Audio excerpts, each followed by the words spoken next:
There is probably 3 times in the career of Dana White where he has openly supported and not only that, took a biased side towards a certain fighter. 3 times.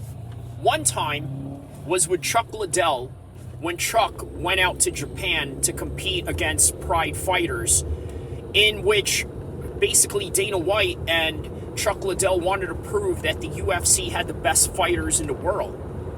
And so Dana White went and openly supported Chuck Liddell in his journey fighting in Japan. The second time around was with Conor McGregor when he boxed Floyd Mayweather. The third time is currently right now with Callum Walsh, the Irish boxer who is openly supported by Dana White and the entire UFC organization in and of itself. And he's a boxer. He does boxing shows. Now, what is the common denominator in all 3 of these particular incidents? For one, Dana White, during the Chuck Liddell era, was trying to prove that the UFC was not only the best organization in the world, but also an organization that can play ball with others. Now, obviously, as years went on, the UFC is not willing to play ball with others in terms of co-promotions. They proved it when they weren't able to make the Fedor Emelianenko fight against Brock Lesnar, when Brock Lesnar was the champion. Why? Because M1 Global, the organization at the time that was ran by Russian oligarchs and maybe even Fedor Emelianenko himself, said they wanted to co-promote with the UFC, and the UFC said no. We're at a position right now where we are bigger than everybody, and there's no need to do that.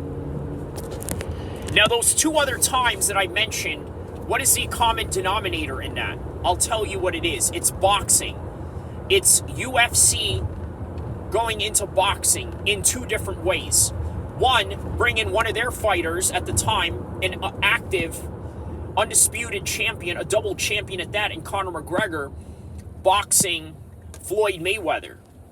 So there was no harm in that. Whether he won or lost, Conor would still be considered one of the best 155 fighters in the world, and everybody knew that, well, you know what? This is a boxing match. It's not what he does. It's just a little extra for him to go and make money and also promote the UFC and make a little bread on the side. Now, with Callum Walsh, it's way easier to be biased towards him because, well, he's a boxer and Dana White is trying to get into boxing, in which he can't do it in a league format like the way the WBC, the WBA, the IBF, and all these other sanctioning bodies in boxing do. He can't do that. He can't do that league type of commissioner status that he has going on in the UFC, so he does the next best thing, which is promote a boxer himself in his platform. So why is this important to bring up? Well, after the Arman Tsarukyan and Beneil Dariush fight night, he went on to the presser and basically slagged off PFL Bellator. And guess what? He's not wrong with a lot of the statements that he said. And let me recap to you some of the things that he said.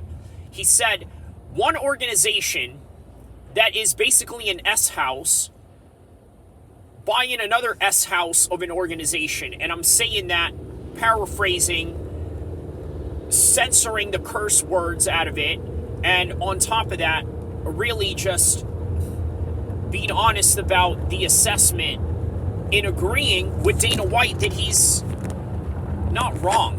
And I'm going to tell you why. Bellator, it's very hard to figure out when their fight is. You would have to really be a little bit more computer savvy to sort of understand or figure out when their schedule is, when the prelims are going to start, when the main card is going to start.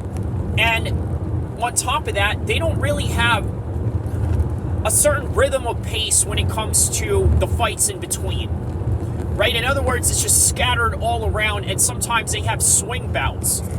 So it's very Very, very disorganized. You look at the UFC, all you got to do is write on Google, UFC. Next thing you know, the next fight night that's coming up in the Apex Center with Song Yadong versus Gutierrez, it's right there. And it tells you on Google the time, the matchups, the prelims, and what time the prelims are, and what time the main card is.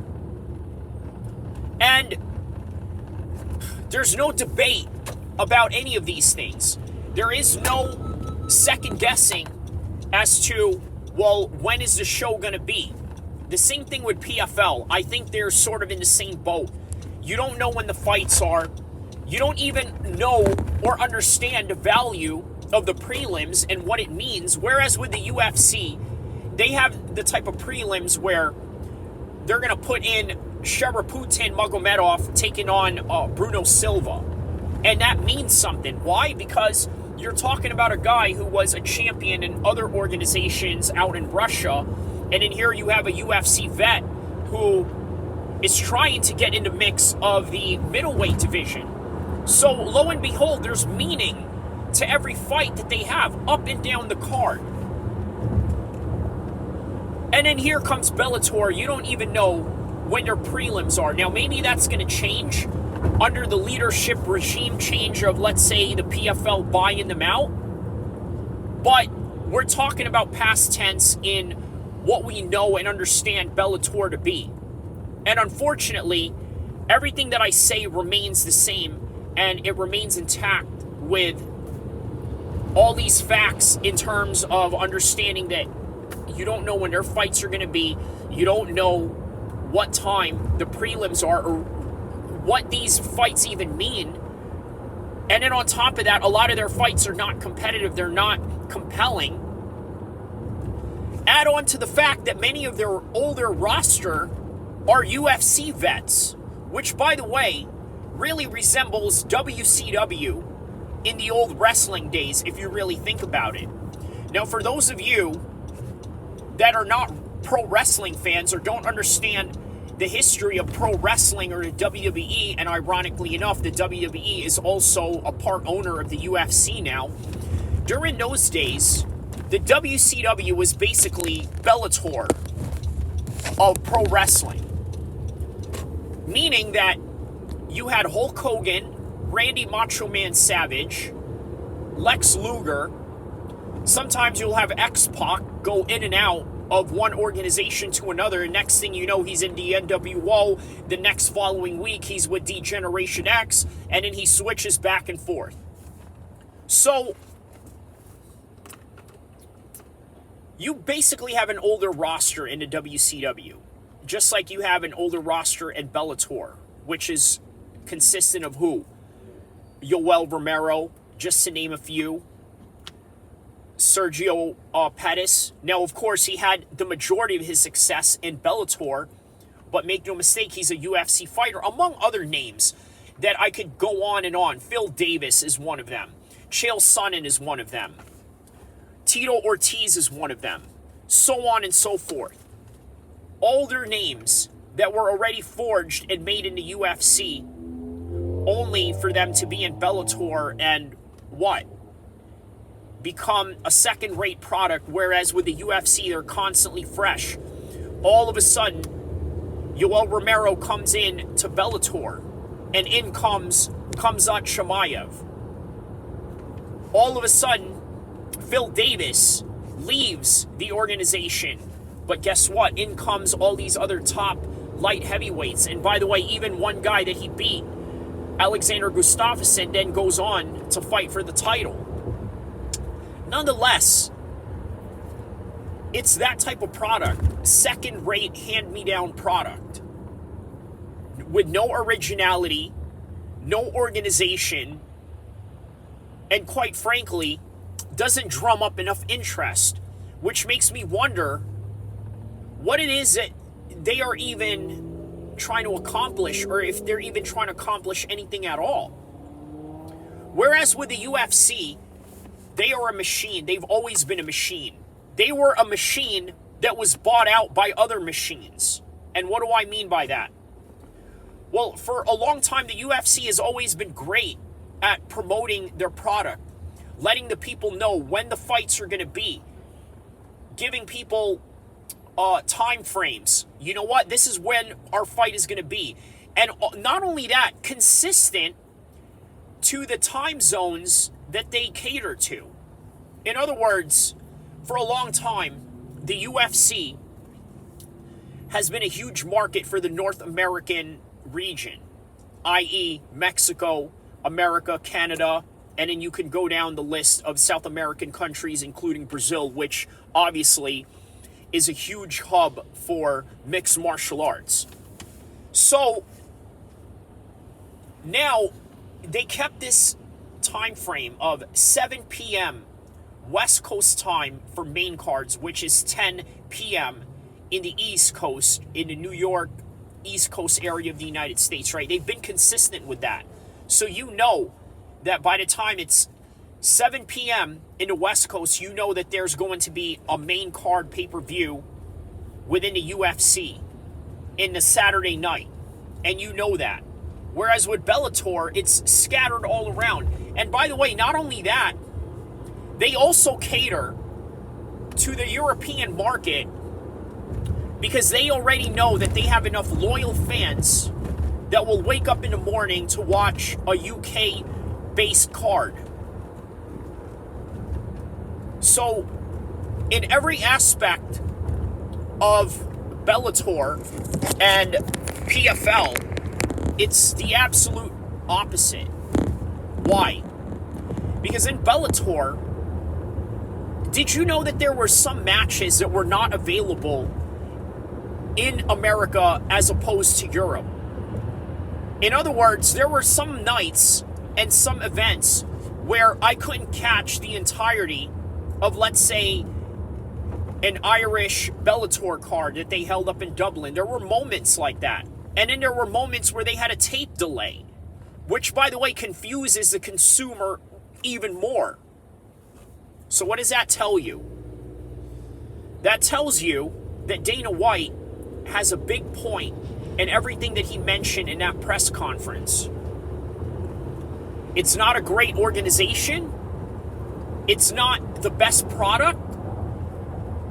But the only people that will disagree with that notion, or not even disagree, but tolerate that notion, are hardcore MMA fans. Because wherever there's a good fight, wherever there's a decent name, wherever there is some sort of interest that has anything to do with MMA, the hardcore fans are always going to be there. But the UFC is not just for the hardcore fans. The UFC is made for the casuals. And by the way, Donald Trump is going to attend UFC 296. Do you think that Bellator can attract anything close to that? Do you think that Bellator can attract, let's say, the Prime Minister of Italy when they did shows in Italy, or the Prime Minister of the UK when they did shows there, or the Prime Minister of Israel when they did shows there, or wherever part of the world they decided to hold their shows? It's not that type of affair with Bellator. But at the same time, I'm going to leave it off with this. Just because Dana White is correct, it doesn't mean that you should eradicate them from the face of the earth. Because guess what? They still serve a purpose for other fighters. They can even serve a purpose for being, let's say, a feeder league of some sort. Because look at MVP. Now that MVP is signed to the UFC, guess what? There's a huge interest in him fighting all these other big names because of what he's already done in Bellator. Make no mistake, Bellator is still high-level MMA. But it's not high-level MMA for the casual audience. And that's really something that we have to understand when we try to dissect what Dana White was trying to convey in that message during the press conference. But as for now, that is my 15 minutes with you guys. Don't forget to like and subscribe. Don't forget to tell a friend to tell a friend. And I'll see you guys around next time when there's a great topic to talk about. inshallah.